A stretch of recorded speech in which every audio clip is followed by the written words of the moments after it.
السلام عليكم ورحمة الله وبركاته. ازيكم عاملين ايه؟ يا رب دايما بنعمة وصحة وستر. كل سنة وانتم طيبين. العيد على الابواب. ناس كتير جدا جدا طلبت مني ازاي افتح جسمي وبشرتي قبل العيد واخلي جسمي ولا اروع وكمان بشرتي.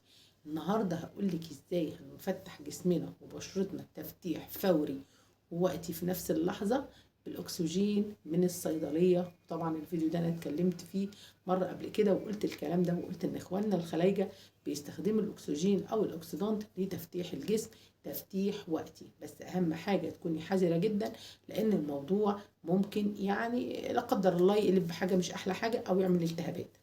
فعشان كده بقولك اهم حاجة عندي ان احنا لما نستخدم الاكسجين، انا عايز اقولك ان احنا استخدمنا الاكسجين قبل كده اللي هو السائل اللي من غير بلسم. لا، النهارده هنستخدم الاكسجين اللي فيه بلسم، اللي هو بنستخدمه في الصبغات. تمام كده؟ بس هتجيبي لي اكسجين 20%، اقل تركيز خالص، اقل تركيز. طيب لو هنعمل جسمنا لازم تعمليه قبل السويت، قبل نزع الشعر. ليه؟ علشان هو كمان هيساعدك ان الشعرايه تدوب او يبقى تبقى ضعيفه او تبقى سهل ان انت تشيليها. لو عايزه تعملي بعد السويت ممكن تعملي بعد السويت مش اقل من اسبوع علشان ما يحصلش اي التهابات.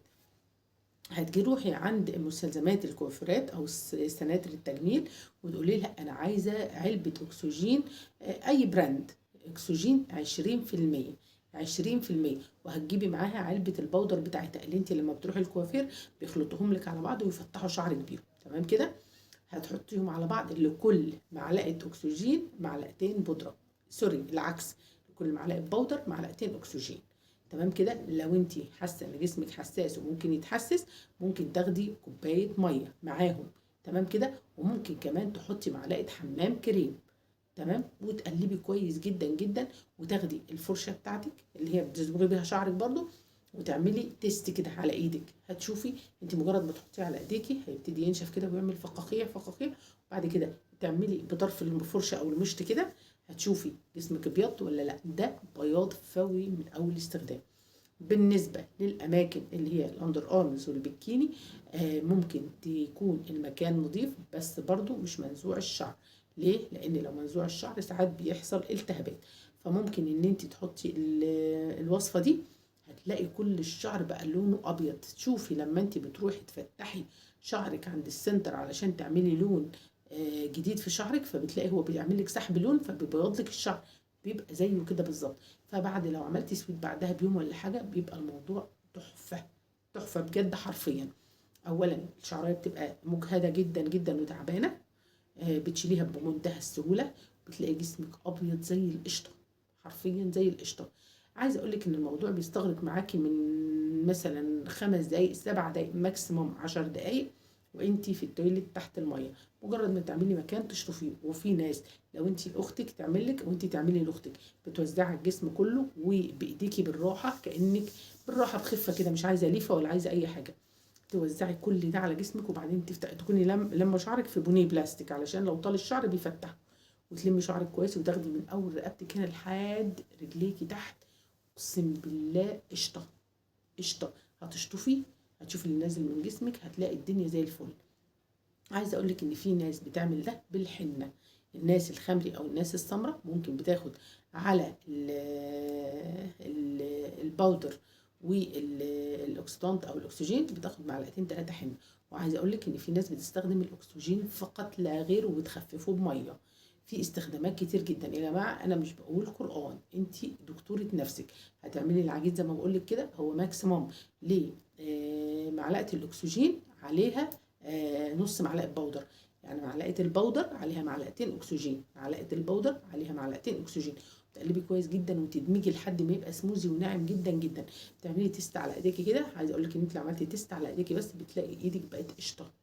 تشطفي، واهم حاجه تشطفي كويس جدا جدا جدا جدا، وترطبي كويس جدا جدا جدا.